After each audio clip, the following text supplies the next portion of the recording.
Good evening, everyone. I'd like to welcome you all for our August 8th, 2024 Legislative Action Committee meeting. I call the meeting to order. It's 5:35, and I'd like to start by saying thank you, Mayor Turner, for inviting us, hosting us in Morgan Hill. So we are in council chambers in Morgan Hill, meeting here, and dealing with some technical issues, so please bear with us. A couple of other members are also coming in. We are dealing with quorum as well.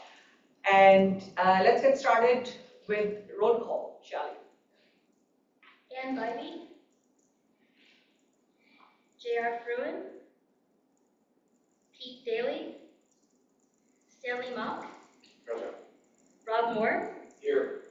Carmen Montano, here, Javed Elahi, Present. Mark Turner, Here. Greer Stone, Ellen Kamei, but Here. we're gonna vote on you as soon as we have quorum. Yeah, sorry. He's right up there. Okay, we'll vote on you as soon as we have quorum, okay? Okay. Peter Ortiz, Kathy Watanabe, Tina Walia, Here. Alyssa Cisneros. Okay, we only have 6. We don't have quorum yet, so Councilmember Kamei is appearing under AB 2449, but we don't have quorum in order to vote. So hang in there, Ellen, until we get a few more. Can we get to the formalities with Councilmember Kamai for now, and then take a motion later, or do we have to do it all together? I think you have to do it all together. Okay. She's going to give the reason for her just cause. Okay. Thank you, Ellen, for making the time to join us, and I understand with AB 2449. So we'll get to that in a moment as soon as we have one more person in the room or one of the noticed online attendees. So if you see one of those, please wave your hand and try to catch our attention.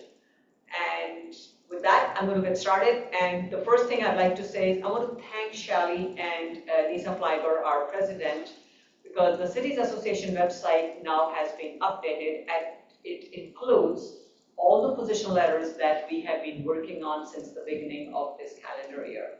It has been a busy year, and I want to thank each of the members for your engagement to bring us where we are today. Thank you so much.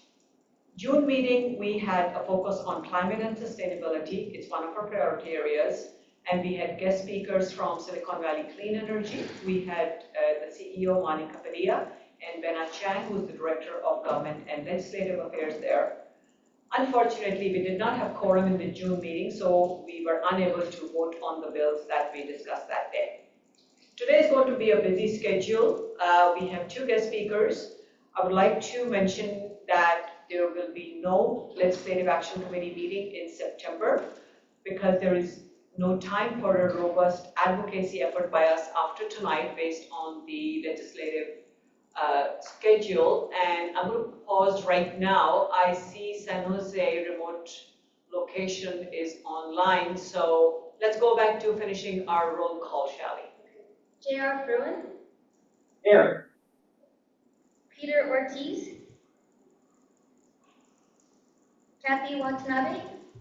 Here. Is there anyone else in the room with you? No, Is there a member of the public in the room with you? No, it's a staff. That's staff, a staffer for Peter Ortiz. Yeah, he'll be here shortly. Okay, thank you. We have 8, so. Well, wonderful. Can we get started with Yes. Councilmember So Ellen Kamai's AB 244 rules? Councilmember Kamai is appearing under AB 2449. Councilmember Kamai, can you very briefly tell us what your just cause is? Sure. I am coming in from a remote location for Just Cause A child care caregiving need of a child under the terms of section 12945.2. And are there any members over the age of 18 in the room with you? No. Right, Chair Walia, you may make a motion you can ask for a motion to allow Councilmember Kamai to appear remotely. Wonderful. Do I have a motion to do that? So moved. Second? Okay. Can we have a vote on that, please? Sorry, who was Moved by, okay, and second by Rob. Motion to allow Councilmember Ellen Kamai to appear remotely as per AB 2449 by Member Alaki, second by Moore. I'll take a roll call vote. Please. Chair Fruin, Yes. Stanley Mock, Yes.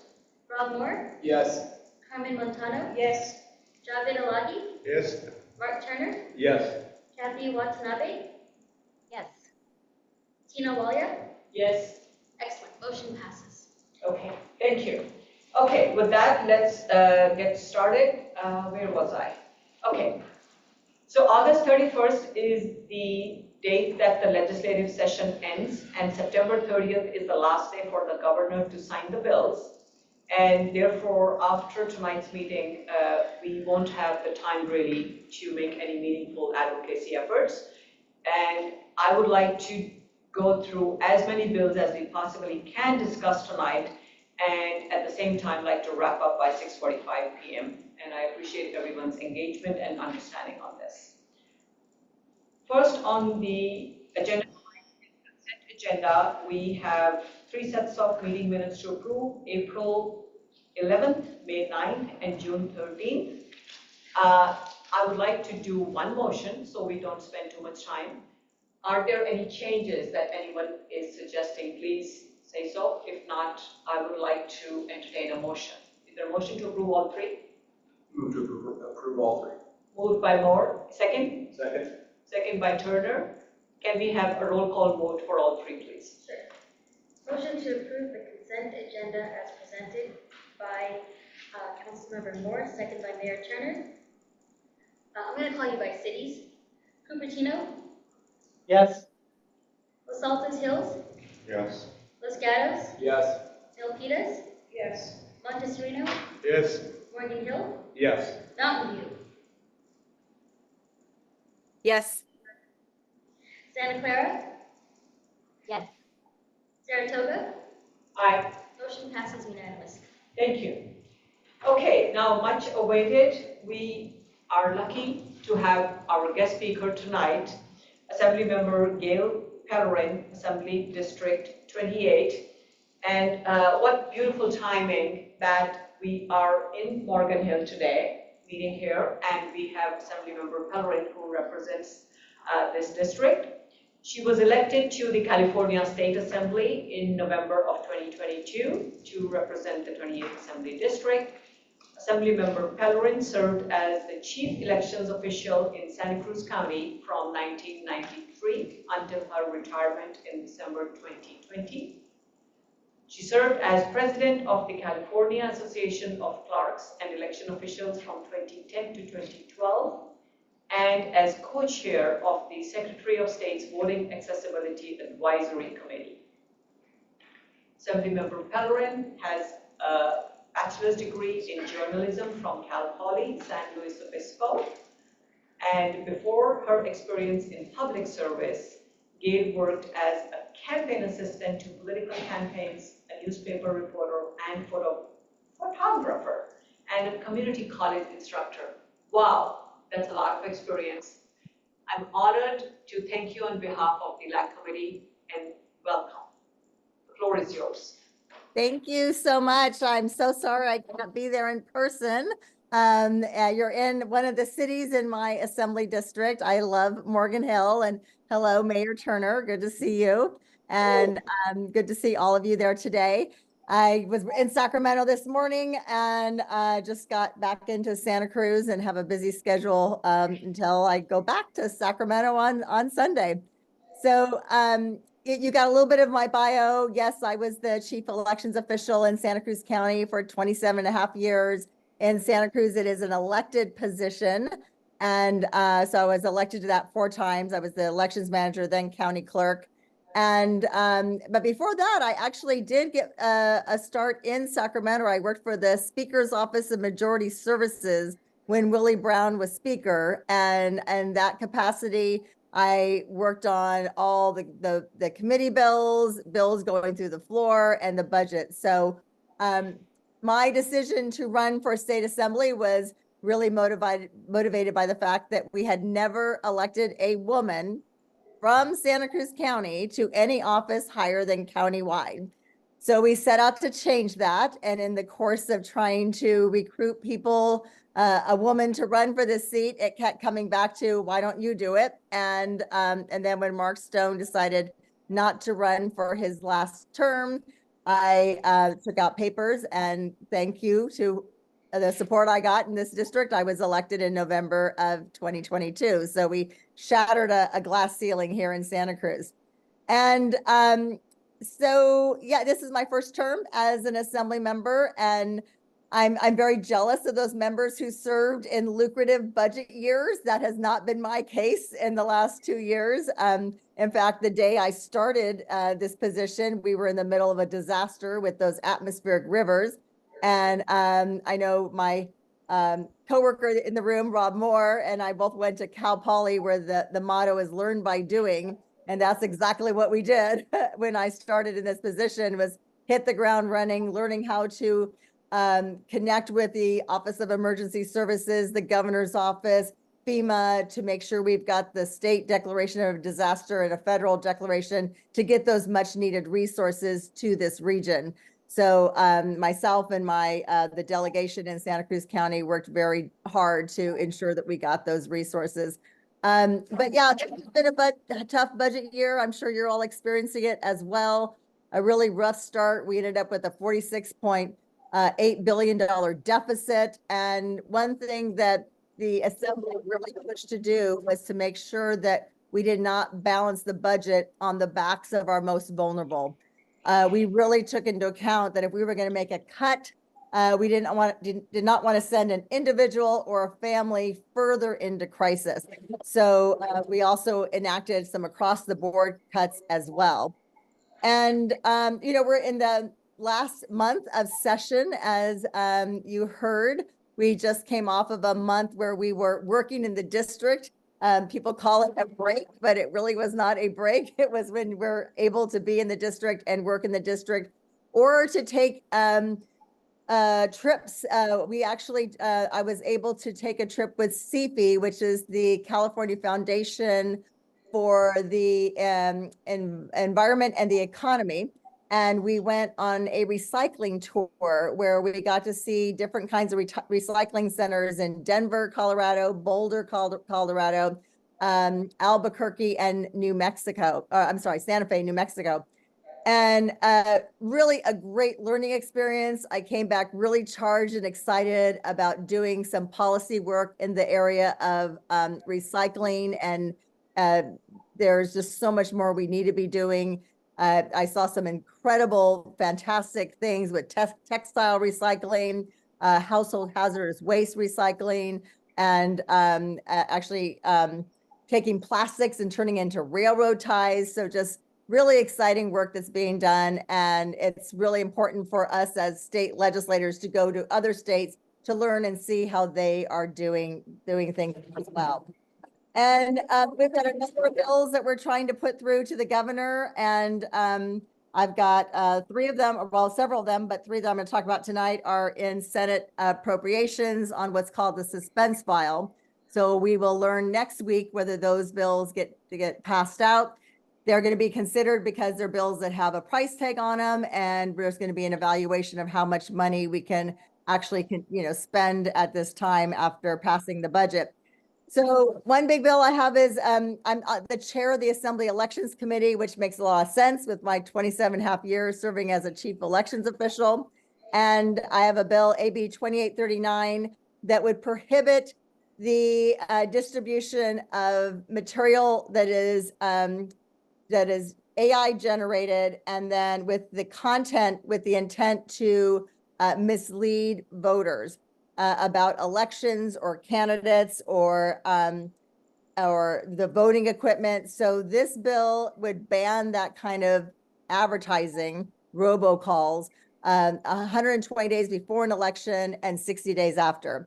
So we're working very closely with the governor's office, working closely to ensure that we've got First Amendment protections in there, but we cannot go into an election and have these deep fake videos out there and advertisements where people have candidates or individuals, election officials, saying or doing things that they never said or did. all with the intent to cause chaos in our elections. I also have a bill that is AB 2513, and it is a bill that would require gas stoves to be labeled, because we have learned that gas stoves emit pollutants that are at higher levels than what's allowed outside by the EPA. So if people are using gas stoves in their home in order to protect their children, themselves, their family, they've got to keep that hood vent going. And so this label explains the importance of making sure you have good ventilation with either the hood vent or even opening a window as well. And what I've learned in the course of this is it's not just when you use the stovetop, but it's also when you're using the oven.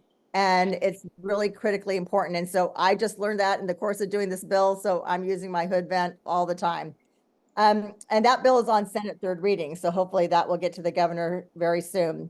I also have a bill that I introduced after the tragic death of the 2 toddlers in the daycare center in Assembly District 28, where they got access to the swimming pool on site and drowned and died.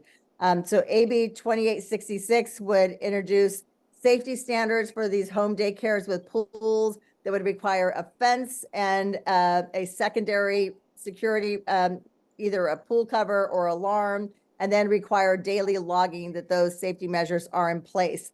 And that bill is in the Senate Appropriations. I also have a bill, AB 2493, on rental application fees, because Santa Cruz is a city where we have the highest rents of anywhere in the nation. And we also have the highest unsheltered population per capita of anywhere in the nation. So we really need to be working on creating that essential housing and keeping people in housing. And this bill is a small step to prevent property management companies from charging rental application fees when no rental units are available. So we are hearing from people who are trying to rent that end up paying hundreds of dollars, sometimes the thousands of dollars, in trying to find a rental unit. And this is going to stop that and only allow that fee to be paid when they actually do get into a unit.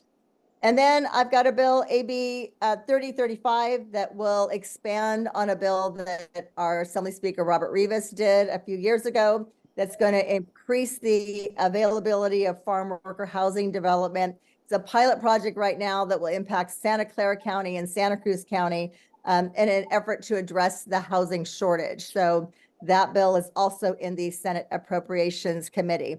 And a resolution that I'm going to introduce on Monday that's very near and dear to my heart. My family has been profoundly impacted by mental health. And on Monday, I will be speaking to ACR 225, which will proclaim September as Suicide Prevention Awareness Month. And I encourage all of you as city leaders to do similar proclamations, resolutions in your cities, proclaiming September as Suicide Awareness Month, and put out information about 988 and signs to look for, and the importance of letting people know that there are resources available to them. And I just want to thank all of you as city leaders. I know how hard it is to keep your cities moving. The economic development that's just critically needed in our cities. We're all dealing with the climate change, and the feels like we have disaster after disaster happening in our region. Certainly improving public safety is a priority for the cities, and our state assembly and Senate today passed out several bills that are part of a retail theft, fentanyl measures to improve those safety issues in our communities. And then, of course, we're continuing to work on reducing homelessness and increasing the supply of affordable housing, so people who are working in our communities can afford to live in our communities. So that's sort of me in a nutshell. I'm trying to stay on time. I guess the other thing that I want to speak to is that I'm a member of the Legislative Women's Caucus, and we have a set of priority bills as well. And some things that we're working diligently on are childcare affordability and ensuring that we were able to get money in for diaper banks this year. So in a tough budget year, we were very excited about getting that. And just a lot of work that the Women's Caucus is doing to improve families and the ability to thrive in our communities. So that I wanted to open it up to questions. I know you guys have a really robust agenda, so I was talking really fast, but I'm happy to take any questions from any of you. Assemblymember, thank you so much for all very succinctly presented to us. You do a lot of fabulous work across so many issues that each of the cities deals with. So a big thanks on behalf of everyone here. I'm going to take one quick second to acknowledge our board president, Nisa Flygor. She's not late, but since there is nobody from her city, she came in at 5:50. So can the record please reflect that she joined us? It's good to have one more person at the table with us. Happy to be here, Tina. Hi, Representative Clara. Hello, good to see you. So just one quick comment, Assemblymember, that the mental health issue was brought up by our board president, Nisa Flygor, in June. There was an event, our summer event for Cities Association was focused on mental health. There's a lot of work that she was spearheading, and our website shares a lot of that information. September is Suicide Prevention Month. We have a former mayor of Palo Alto who has been leading that effort for many years. I can say for Saratoga that we have been doing that. At least I remember when I was vice mayor and mayor both years, for sure we did that proclamation. I am not sure about last year, and I'm sure the other cities will definitely keep that in effect. So in the interest of time, I'm going to open the floor to questions. And I see a hand raised online. Is that Vice Mayor Fruin? Councilmember Ortiz is also. We just wanted to register the attendance now of Councilmember Ortiz. I got him at 5:53. Okay, wonderful. Thank you. Thank you. It looks like Shani did spot and has marked him here. Other questions since you have the floor right now, or I'll come back to the room? I see one shaking head. No more? Kathy or Peter? No. Okay, back to this room. Questions for Assemblymember Gale. I mean, she's phenomenal with all the work that she's doing. And I'd actually like to make one announcement. When you talked about mental health, we're doing a care fair in the district in Los Gatos on September 14th. It starts, I think, at 11 a.m. and getting different resources together and information out to the public. So I am the vice chair of the Select Committee on California's mental health crisis, and that's an issue that I work a lot around, and would love to have you all participate in that as well. And I'll actually be emailing all of you from a different email with information about that event. Okay. Thank you so much, Assemblymember, and thank you, Rob. I think somebody else from a different team has already tried to block that time on my calendar, so I'm going to try to be there. Thank you for the reminder. Okay, Mayor Montano has a question. Thank you so much. Welcome, Assemblymember. Yeah, I do really like your bills. They really are very important bills. AB 2513, AB 2066, AB 2493. They're very good thought out bills that really will help the people. So my question to you is, you mentioned we are 46.8 billion in a deficit. So I'm just curious, we used to be 64 point something billion that we had extra. So what happened to all that money? Where did it go? Is there like somebody that's doing an analysis of where it went?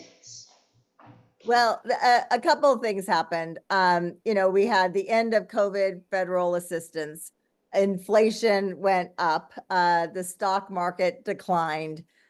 We had disasters. But I wasn't serving at the time that they had the surplus, but I have heard that surplus was overestimated by about $30 billion. So we have done great work to provide for cuts and do the cuts and then the realignment and different creative financing to get us through not only balance this fiscal year, but also next fiscal year. So we're looking at the long-term impacts of budget strategies. And I'm just really impressed with the budget work that was done by our subcommittees and our budget committee chair. And there's a lot of systemic changes we also had to make in our budget as well. And I'm feeling hopeful about us moving forward into these future years. We were able to maintain our rainy day fund. We took about 12.2 billion from that fund. So we still have about 22.2 billion in total reserves. So, you know, California is still the fifth, sometimes they say the fourth largest economy in the world. And we worked, you know, diligently to preserve programs, including education, healthcare, behavioral health services, homelessness initiatives. And I think we're on now a very fiscally responsible path forward. Thank you for that. And then another request is, can you look into the court system? Because I get a lot of complaints from people that I know that now they don't have to go in person. And, you know, COVID is over, and it's not the same when people are on Zoom going through, speaking before a judge. It's just so, it's not human, you know, so well, not human, there's another word, I don't know what it is, but can you look into that? Why are they still doing Zoom when COVID is over? And it's that personal face-to-face makes a huge difference when people go to court. So can you look into that in the future? Do some research and maybe. Sure. We're happy to do that. I know from the state legislature, we are all back in person. We're conducting our hearings in person. We're collecting testimony in person, and people may also submit testimony online through our web portals as well. So yeah, we're trying to return back to business as usual. But I don't work in the courts, and I'm not sure the state has much authority over the courts as well. So, but we're happy to look into that. Okay, thank you. Thank you. Question from Lisa. Thanks, Chair Walia. And I want to echo Milpitas's mayor's comment about every time I read about a bill, Gil, Assemblymember Pellerin, that you're sponsoring, co-sponsoring, or supporting, I always take the same position. You've just been doing amazing things in Sacramento on our behalf and on behalf of our communities for the last couple of years, so really thank you. My question has to do with the AI bill. I am very intrigued. It's scary what we know has been happening and what could be happening in the future using AI. As part of your bill, does it impose requirements on social media or different platforms to help with monitoring this? I'm just, you know, I get that we're putting the responsibility on candidates running for office and holding them accountable. But as we know, this will take place on online resources, and I'm curious if your bill addresses that side of it.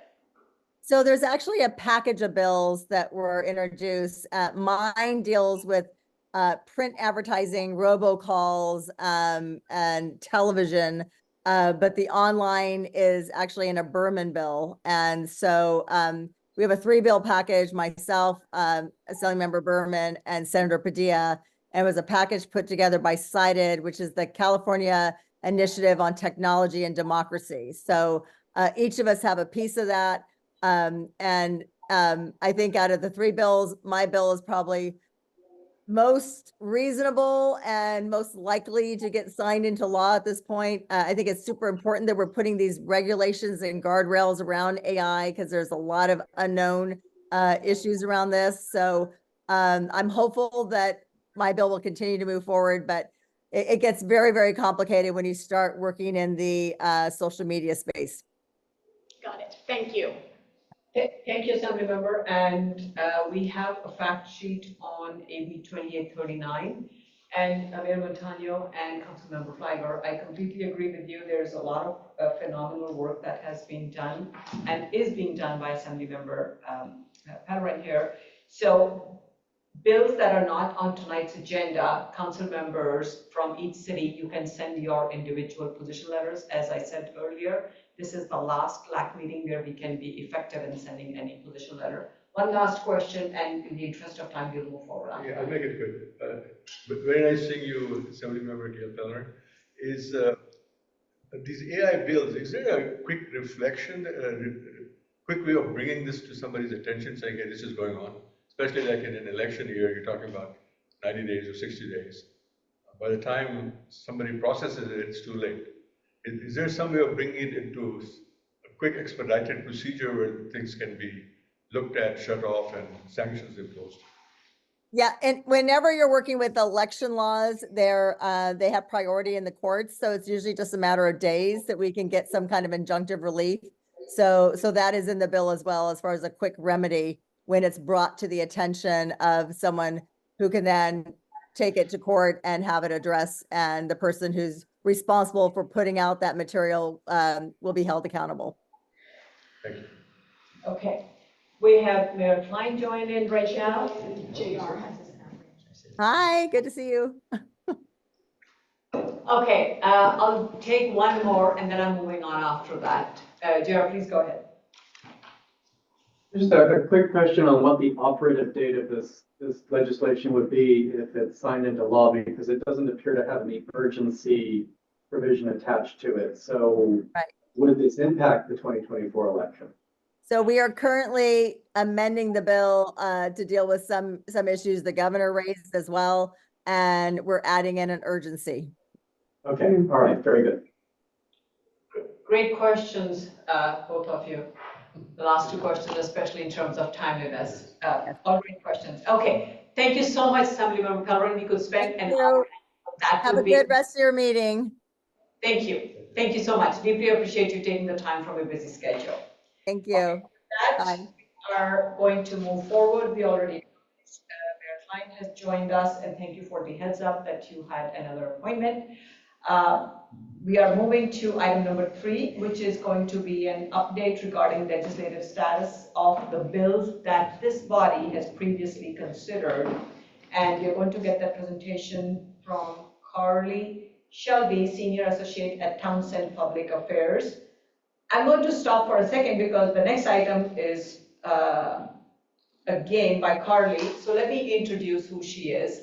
Thank you so much, Carly, for coming here, and welcome to Legislative Action Committee of Cities Association of Santa Clara County. Carly Shelby is a Senior Legislative Associate at Townsend Public Affairs Incorporated.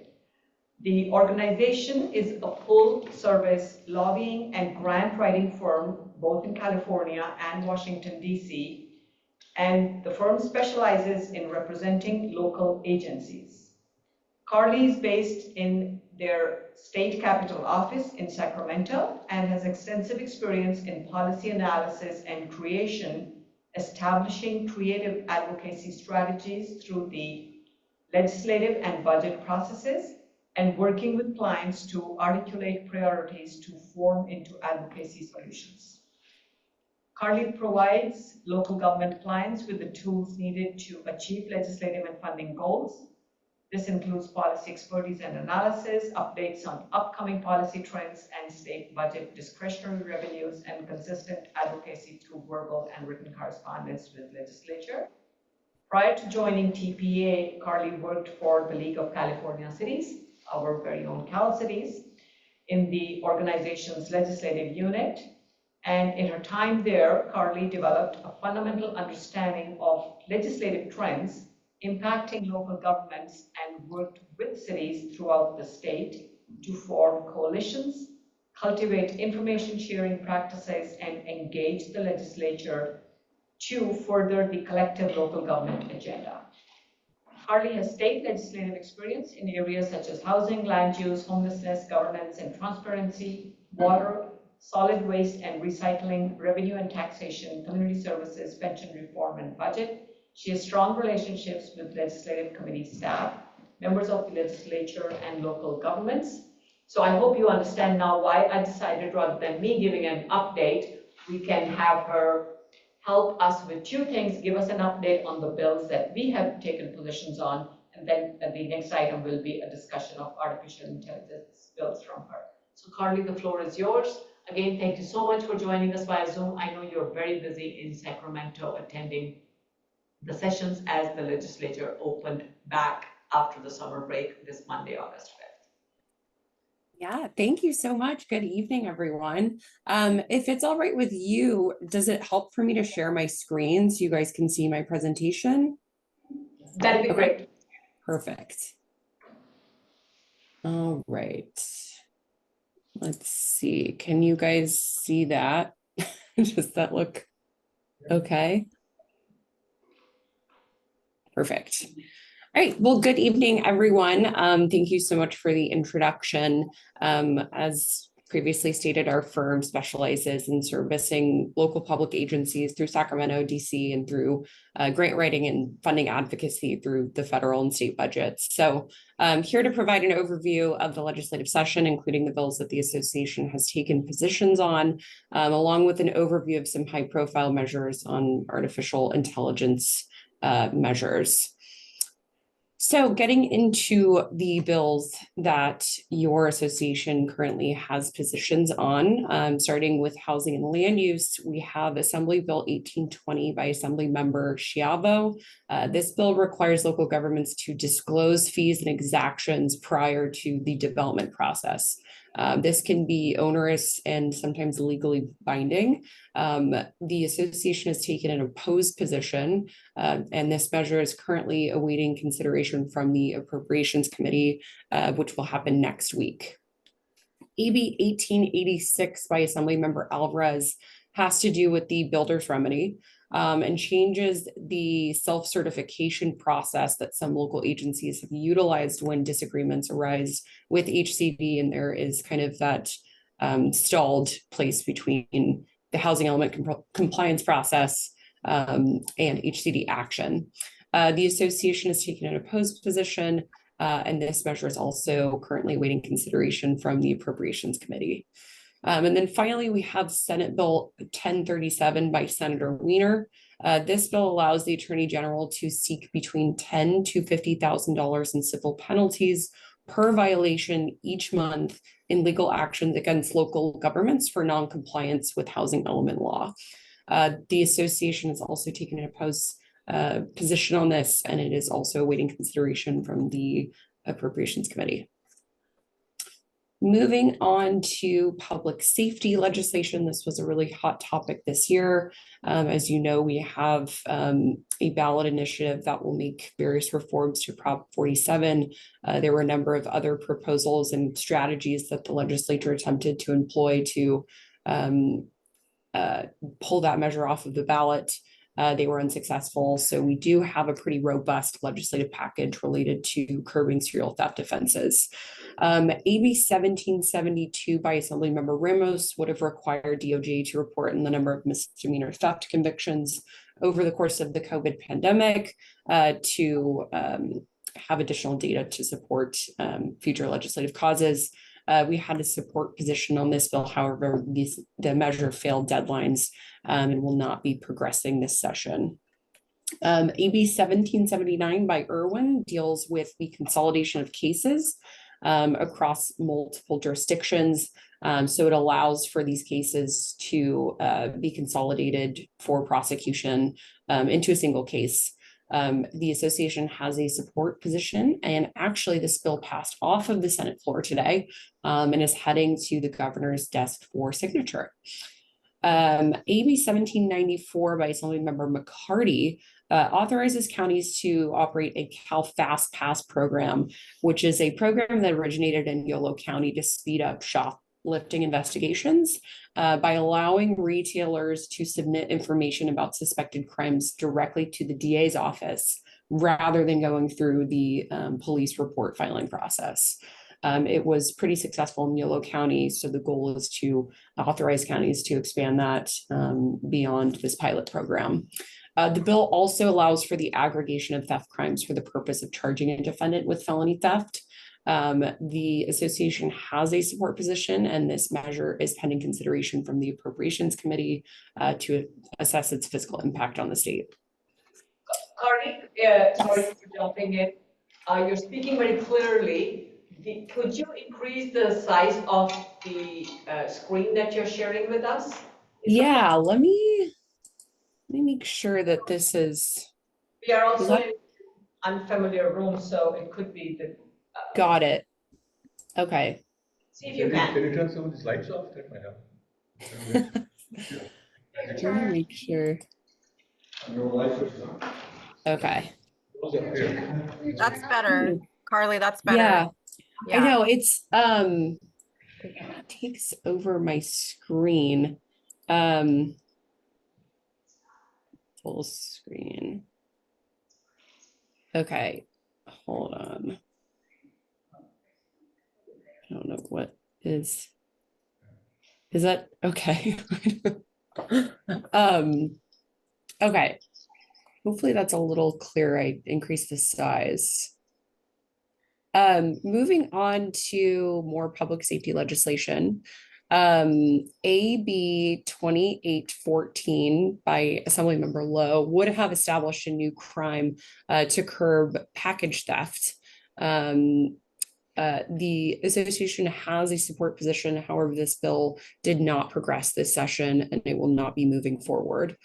AB 3209 by Assemblymember Berman authorizes a court to permanently ban an individual from entering a store that they have committed a crime in, and allows for a process for the establishment of a restraining order to be taken out for employees that have been harmed in the process of a crime. The association has a support position, and similar to AB 1779, this bill passed off of the Senate floor today and is heading to the governor's desk for his signature. And then finally, Senate Bill 21 by Senator Umberg. This bill would have created a written admonishment for those convicted of fentanyl-related crimes for furnishing and trafficking the drug, for the establishment of implied malice and subsequent crimes. This policy has been looped into the Proposition 47 reform measure that will appear on the November ballot. So that will appear as Proposition 36.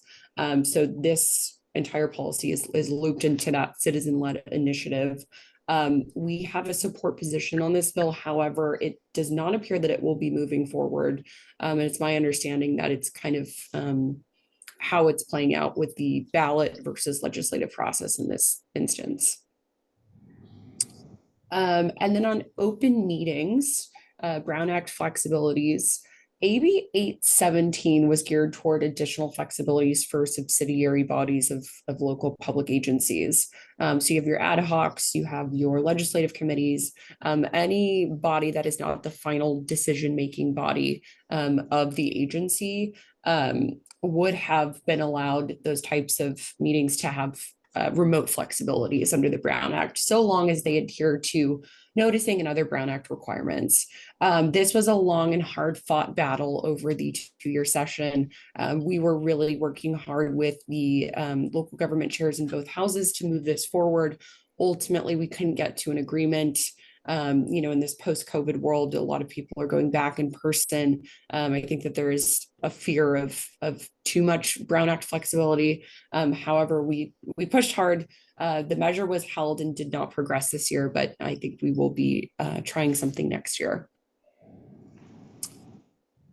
And then building decarbonization and energy efficiency. Senate Bill 1095 by Senator Becker had to do with building decarbonization and would have streamlined the process by which energy efficient appliances can be installed within homes. The association has a support position. However, this bill did fail to progress and is dead for the remainder of the session. And that concludes the bills that the association currently has positions on. Happy to answer any questions before we dive into AI. Thank you so much, Carly. It's wonderful that you have given us a status update, and it's good for us to hear what we have been working on and interested in, where it is with the legislature today. So, questions? Councilmember Paul. Yeah, quick question on the Lowe bill, 2814. What happened to that bill? We had Evan here, it seemed pretty sensible and common sense. Yeah, that's a really good question. I think it had to do a lot with the number of legislative proposals that were comprised the serial theft crime package. I believe that it was adding to the penal code in such a way that the public safety chairs had some issues with it, and it just wasn't ultimately prioritized. I think that this is definitely a great proposal, though, and we could see it crop up again in future legislative sessions, though. Got it. Thank you. Councilmember this is not directly related to the bill, but the peripheral effect, all these public safety, criminal law bills may result in more people being incarcerated, which means we'll have a higher budget for the prison population, which used to be a huge thing to handle for the state. And by losing some of these bills, I think the population went up. Has there been any consideration given to the effect on how many more people will be incarcerated and what the budget would be for that? That's an excellent question. And it really was the reason why there was so much political strong arming over this Prop 47 reform measure this year. The initiative that will appear on the November ballot, Proposition 36, which is essentially a Prop 47 referendum, and incorporates other related changes, has the potential to increase our prison population substantially, which, as you note, would have increased costs to the state. In our, post realignment world, we were under a federal consent decree to decrease our prison populations. So there is a concern from members of more of the progressive caucus that by aggregating theft crimes and increasing penalties associated with fentanyl trafficking and furnishing, that it could substantially increase our prison population. So that is a consideration. However, it's just become such a major issue in our communities. So members are just kind of weighing the two aspects. But yeah, that's definitely top of mind for many legislators. Vice Chair. Actually, Councilmember Watanabe has a question. Thank you very much for the presentation, Carly, and thank you for the updates on the public safety. I wanted to know if there is any proposed legislation or bills being proposed regarding mail theft. I know it's also a federal issue, but it's become like a pandemic in itself. And I mean, just in Santa Clara, overnight, there was an apartment complex with 120 mailboxes broken into. So just out of curiosity, because it's becoming so prevalent, is there any proposed legislation that you're aware of? To my knowledge, AB 2814, this low bill, was really the front runner in terms of package and mail theft prevention.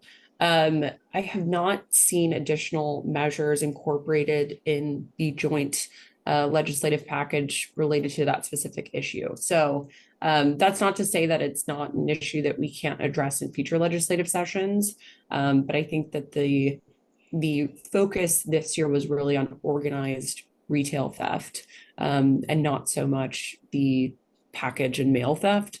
But if we have concerns, I would say bring them forward to your legislator. There's always opportunities next session. Thank you. Thank you. Other questions? Thank you so much, Councilmember Watanabe. Other questions from that room? If not, let's move on to the next agenda item. And before that, Shally has a request for Carly, some technical things, how we can increase the size of yours. Can you try clicking the slideshow button in the lower right-hand corner of your screen? We're just trying to figure out if we can make your slides bigger for Yes. our Okay. Share screen. Okay. I'm just trying to not have it take over my entire screen. Okay. Can you guys see that? Yeah, Thank you. It's great. By the way, this has also been included in the agenda package. So some of us who have access to our electronic gadgets, we can see it there. I understand that's not the best, but it's very much in the packet. Carly, please go ahead. Okay. I am, okay. So getting into artificial intelligence legislation, this is kind of where we are in terms of our starting point with the legislature this year. There is a lack of regulatory regimes within our legislative capabilities right now.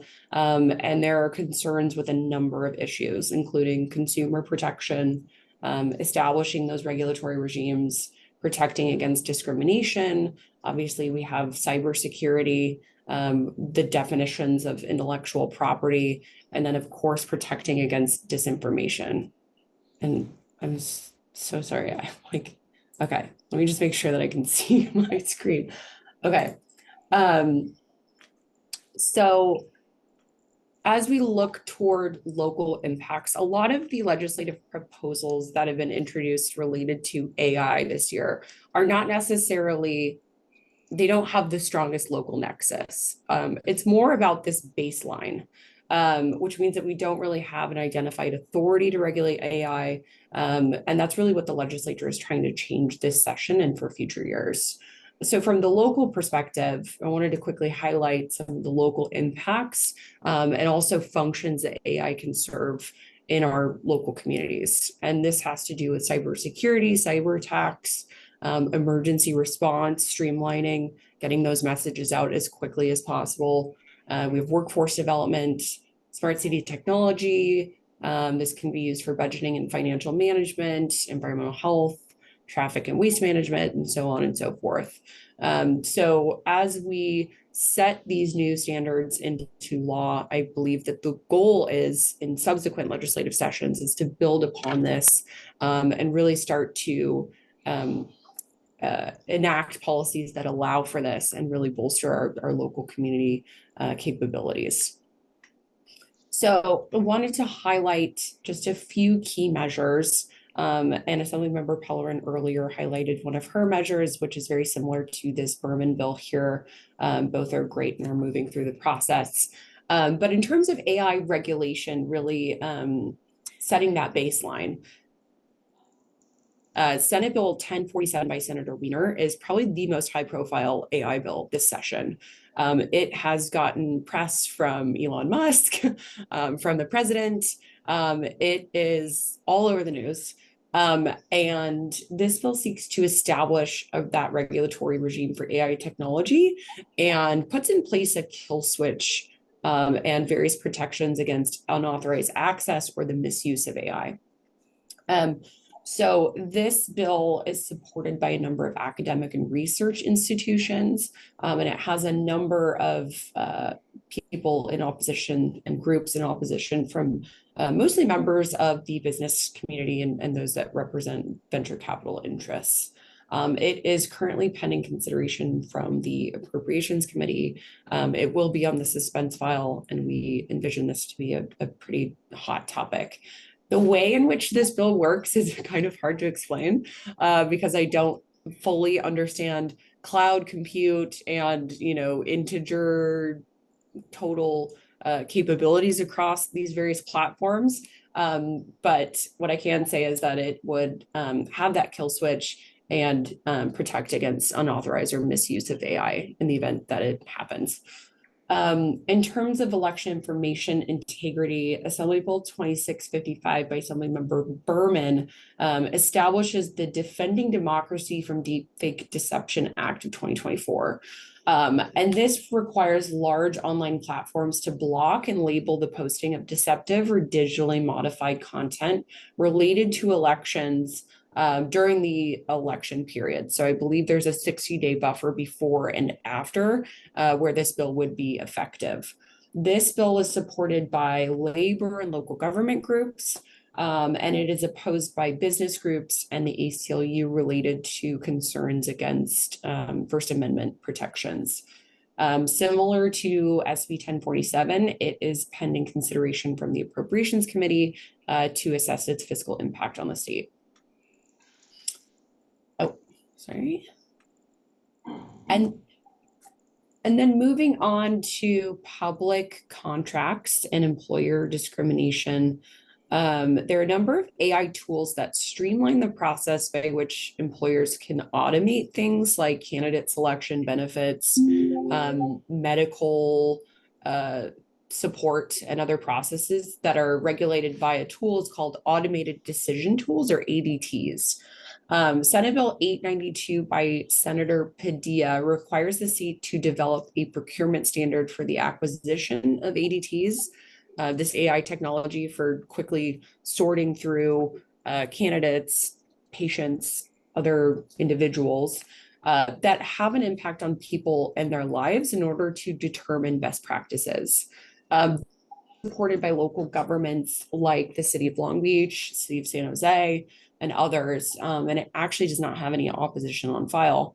It's pending consideration from the Appropriations Committee as well.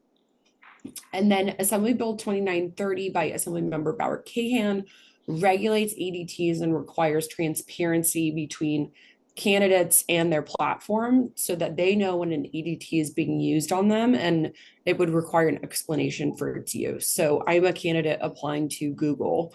If there is an ADT that is sorting my resume, I have to be notified, hey, we are seeking candidates with XYZ traits, and we have this software in place that is being utilized to sort that appropriately. This bill is supported by employer groups and is opposed by tech and medical companies who utilize these tools to streamline these processes. And similar to all of these measures, it is pending consideration from the Appropriations Committee. And then in terms of an action item, a measure that we are recommending action on today, we view Senate Bill 892 by Senator Padilla as a good support bill, given its local nexus, its support from other local governments. Again, this bill charges the California Department of Technology with crafting that procurement standard and best practices for the acquisition of ADTs. It seeks to use California's purchasing power to influence the development of these appropriate standards, which could result in enhanced and unbiased tools available to streamline workforce development processes. So we have a support recommendation. Wanted to turn it over to you all for any questions or consideration. Thank you so much, Carly. So let's take questions, and I want to mention to everyone almost the last SB 892 Padilla bill is also for discussion and taking a position after this item. So specifically for that, if you have questions, please make sure to ask all those questions right now, and anything else that you want to ask Carly. Questions?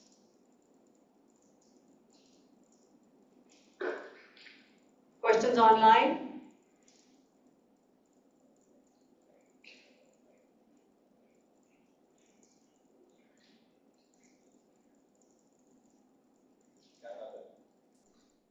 Okay, I'll ask you a question, Carly.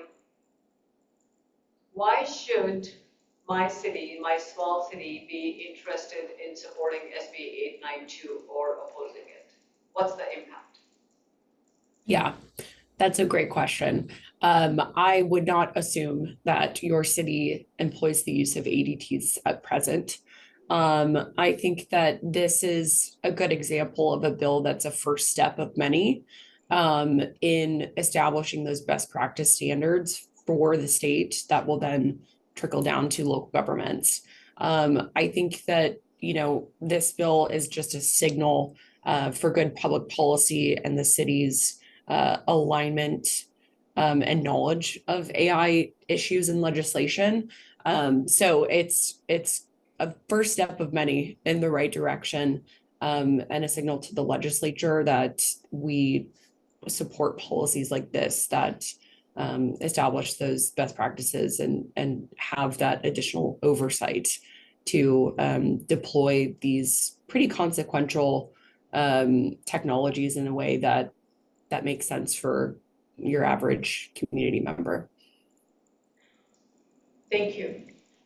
Any other questions for Carly? I am really glad that she's made the time to update us on the bills that we have been taking positions on, and also on what's happening in the brand new AI space, especially with all the bills that are coming in. I have a question from Mayor LAC. With respect to AI, what could possibly go wrong in hiring a person using AI? What are some of the items that you identified or legislatures have identified? What could Oh, in terms of the issues that we're seeing now with AI? Yeah, well, there are a number. Right now, what we've seen, especially from the local side, is that there have been a lot of scams and cyber attacks that have been AI generated against vulnerable community members that may fall for, hey, you know, city of XYZ is reaching out to a number of residents about you know, waste hauling or something, and they click links and they get scammed or robbed or something. So that's one item. Another that's really prevalent is just the spreading of disinformation. I mean, we have these substantially modified images that are circulating, that are easy to produce, that are easy to deceive, especially for maybe more vulnerable, you know, residents and seniors that may view these items and take them as true. So I think that just getting a handle on how this information is being dispelled, and how we can regulate it in a way that's responsible, but also fosters innovation is really the concern of the legislature right now.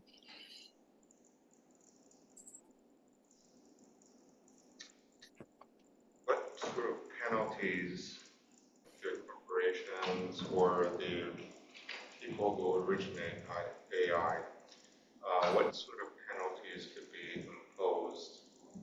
How soon can they be imposed? And to what extent can they be imposed? So for instance, let's say that somebody were to impersonate me and lend my credence to a political campaign.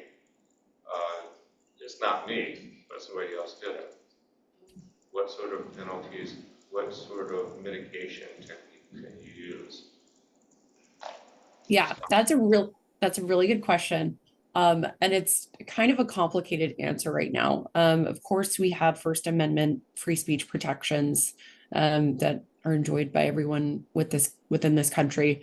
So there are some legal barriers to prohibiting this information from being shared. What we're trying to determine now is like a definition on intellectual property. If someone replicates the likeness of you, is that your property? Is it someone else's property?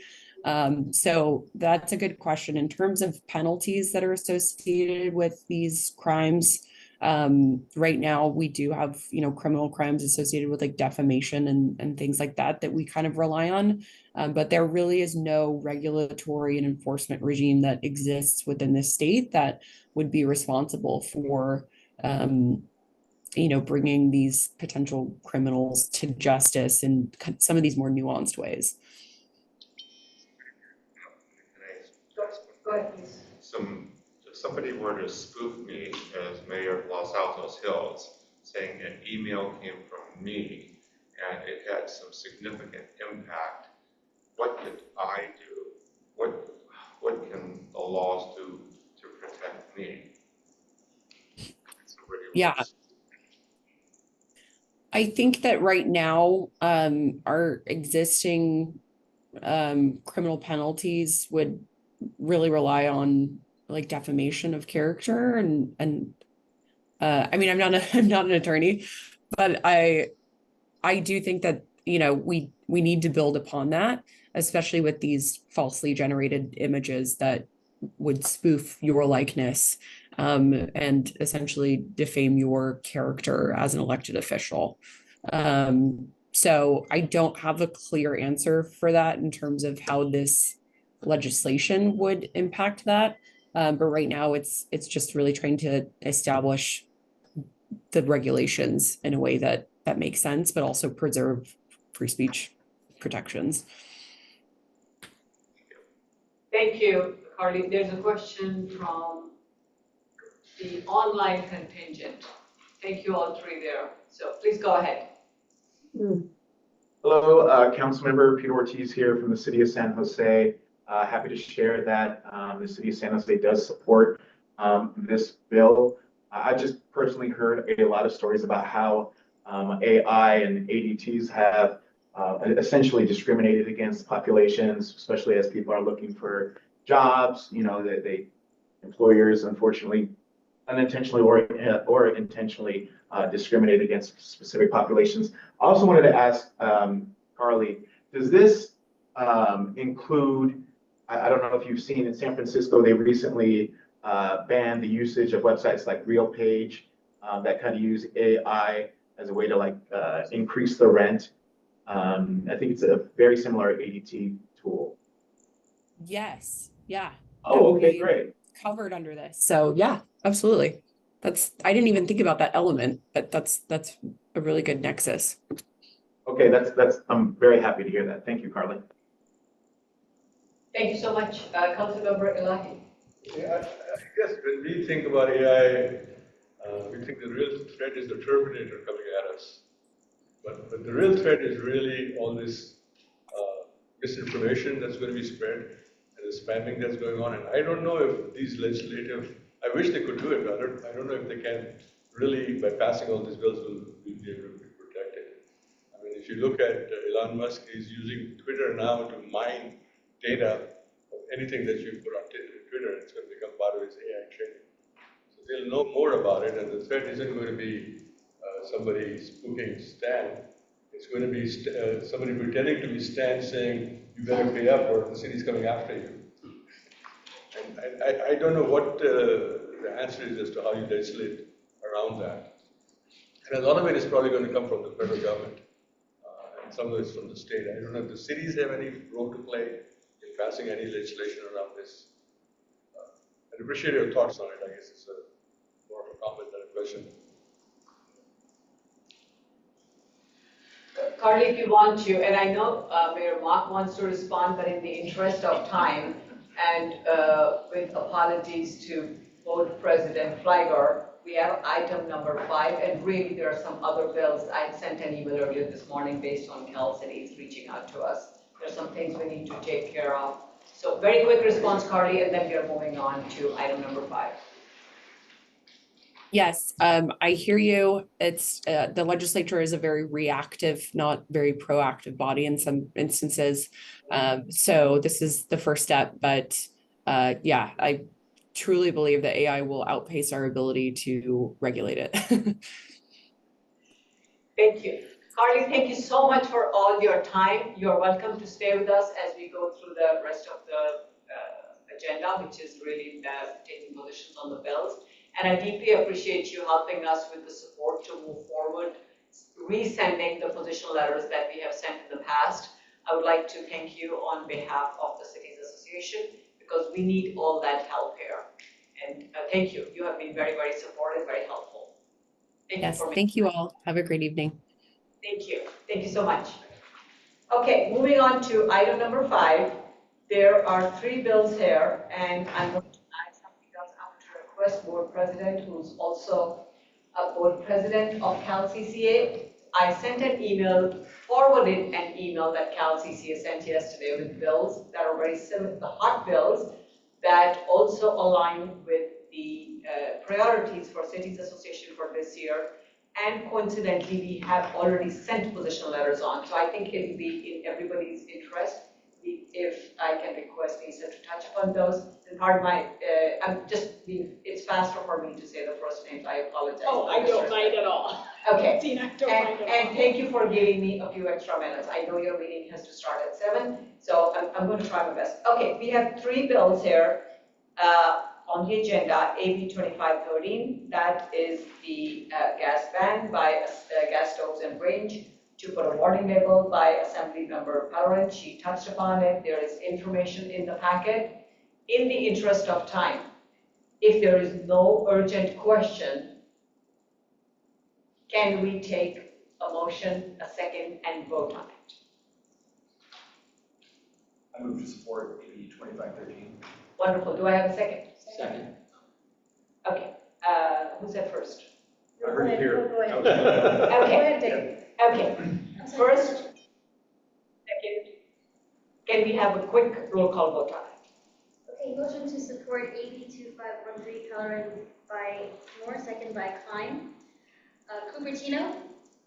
Yes. Los Altos? Yes. Los Altos Hills? Yes. Los Gatos? Yes. Milpitas? Yes. Montessorino? Abstain? Morgan Hill, Yes. Mountain View. Abstain. San Jose, Peter stepped out for a moment and we'll be right back. Can we take his vote afterward? yes. I'll move on to Santa Clara, Abstain. Saratoga, Aye. Sunnyvale. Yes.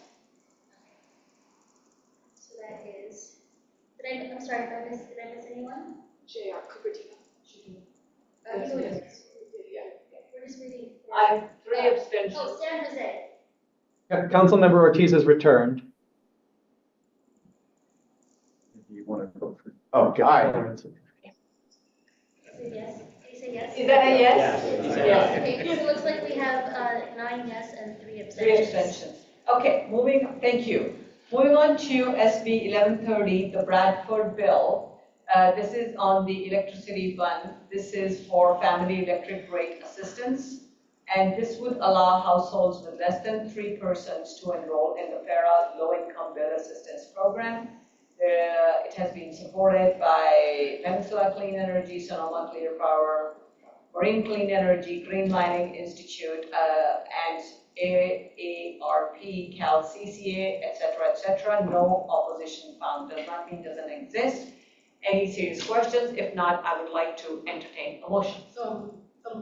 Okay, Mayor Montano moved that. Do I have a second? Second by Mayor Mark. Vote, please. Motion to support SB 1130 Bradford by Montano, second by Mock. Cupertino, Aye. Los Altos, Yes. Los Altos Hills, Yes. Los Gatos, Milpitas, Yes. Monte Sereno, Yes.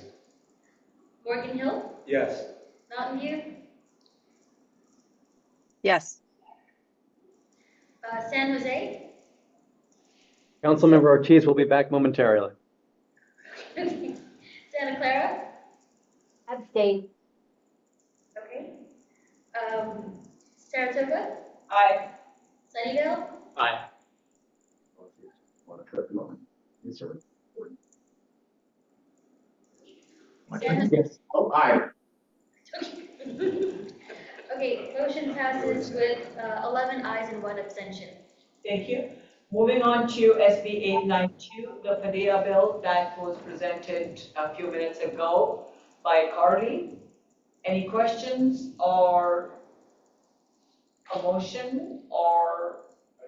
I'm sorry, but I missed that presentation. It kind of went over my head. Can you explain the bill to me? Bill again, if you don't mind.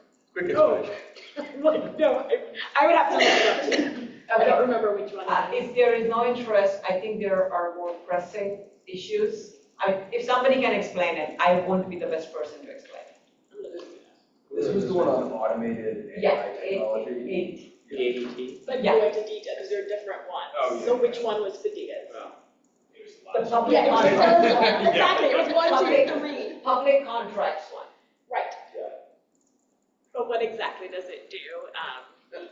And that's why I asked the question, why should my city support it? And her answer was, this is setting the stage, it's a good public policy, it's the first step of many, and there will be additional oversights coming forward. And Mayor Mark asked a couple of questions, but that was not, his questions were not specifically to that bill. So thank you, that's exactly what I wanted to hear from someone else. So I want to request Board President Fliger to update us. I did send an email. I forwarded Cal City's email this morning. The email came yesterday. Hot bills related to, I'm repeating myself here in the interest of everyone, aligned with Cal's Cities Association of Santa Clara County priority areas. And the email is from Cal Cities with the hot bills. And there are 5 bills that I picked up. And AB 1893 from VIX, AB 3093 from Board, then AB 2023 from Quirk Silva. Then there are 2 on ADUs, which I do know impact one of the cities that has housing element focused specifically on ADUs. That would be SB 1211 Skinner, SB 1123 Cavarello. And then the last one is about the development fee changes, SB 937 Wiener. So whatever we can do, I am switching this forward, not the meeting, but this part to President Flyger, so I can actually end the meeting and she can start her meeting. Thank you, Chair Walia, and I'll be quick, and I'm actually just looking at the CASCC summaries, because as the Chair said, because as a board, we have already taken positions on these bills. I see our attorney is here, so I feel comfortable saying this. The bylaws allow us to send letters that align with positions we've taken before. So this is more informative as opposed to trying to get, unless you hear a bill and you're like, I want to add this to the letter that we didn't add before. So starting with, I think the most controversial in Santa Clara County is the 1886 AB 1886 Alvarez, which is the building remedy bill, which would allow developers to bypass the zoning laws. If cities, for example, are deemed non-compliant by HCD, and it's almost automatic. And as we just went through that process, you know, sometimes there's a lot of back and forth required. And so I know a lot of cities were opposed to this. CalCities is opposed to this measure. And so unless there are questions, I think it would align with the city CalCities and the Cities Association position to send a letter saying we also oppose it, and we would use similar language to what we've used before. So we oppose AB 1893 Wicks, which aligns with, or is similar. So it's Alvarez and Wicks, both related to builder's remedy.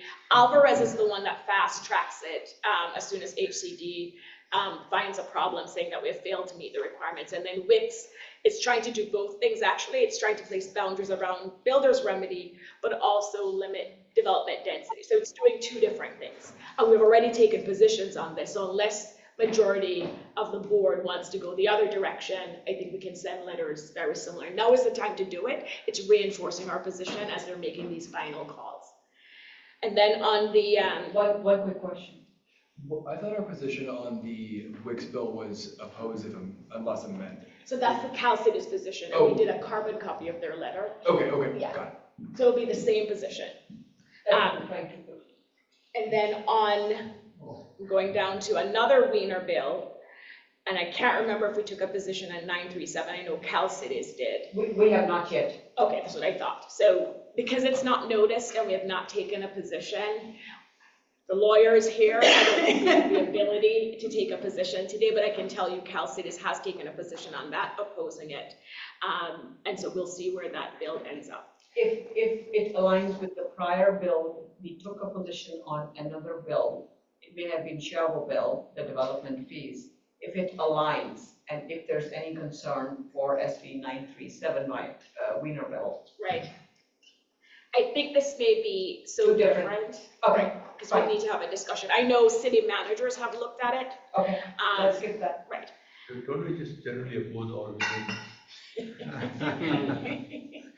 And then what's the last one, Shirley? I think the most important one was AB 3093 Ward bill. I should say the most important, that was the one at the top, because it says, CalCities are saying that that's a duplicated housing and homelessness planning bill. And our planners are already accounting for that in the RENA numbers. Right. And why are we asked to do this again? And it's going to Senate Appropriations Committee on August 12th. So if that one aligns anywhere, I am not sure. So that one definitely would align with similar positions we have taken, but I don't think as a cities association where we've actually taken a position on that. So we would have to look at that bill, other positions we have taken, and ensure that we're aligning with previous positions. So I want to make sure everybody understands what we're doing with that bill. We have not, as a Cities Association, taken a position, but I think it's close enough that we can take a position. The chair and I can send a letter using similar language to what we've used before on other housing bills. The other one is AB 2023, Port Silverhill. We have not taken a position. This is housing element review changes, asking for 90 days, if I remember correctly.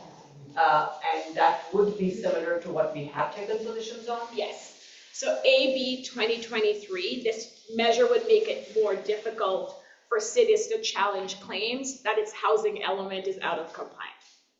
So it's tightening that time frame, and as I said, we just experienced we need that back and forth, and it is similar to the other builders' remedies. But I think it does. I think it aligns with other positions we've taken as a board. So we're opposing. Yeah. I have been reading CASCC's position letters. I brought them with me and I was reading them earlier. So far it seems, and I will be very careful working with you before we do anything. The last two are SB 1211 Skinner bill on ADU and SB 1123 Caporello. So those two bills we have not taken positions on, but they relate to ADUs, and I know cities like Montecito, they're relying heavily on ADUs to meet their RENA numbers. And so to the extent the chair and I can look at the bill and draft a letter that aligns with positions we have taken, I think for cities like Montecito, Los Altos Hills, and other smaller cities that are really relying on ADUs, it would help to get a letter in. Again, it would have to align with positions we've taken already as a cities association. Does that Any work? concerns? Sounds good. Thank you so much. And with 3-4 minutes to go, at this point, a very big thanks to Mayor Turner for hosting us in Morgan Hill today. It is a pleasure to have you all here. Thank you. I have to say, it's a great turnout. You know, 12 of our 14 members are attending, 3 remotely, and 9 in person, if I did my math right. Those two are gonna have to drive down here sooner or later. Right. Yes, and it's a beautiful city. Morgan Hill is beautiful. I haven't been here in a few years. And we have Steve Preminger coming in here probably for our next meeting. But welcome, Steve. We are still wrapping up the LAC meeting. With that, the meeting is adjourned with a big thanks to each one. Thank you. Thank you, Chair Walia. We'll start the board meeting. Let's do a 10-minute transition. So we'll start at 7:05. All right. Thanks. And that's cue from Eileen. Oh, okay, you get the evening off. Yeah. I got one more bit, but. I was gonna say,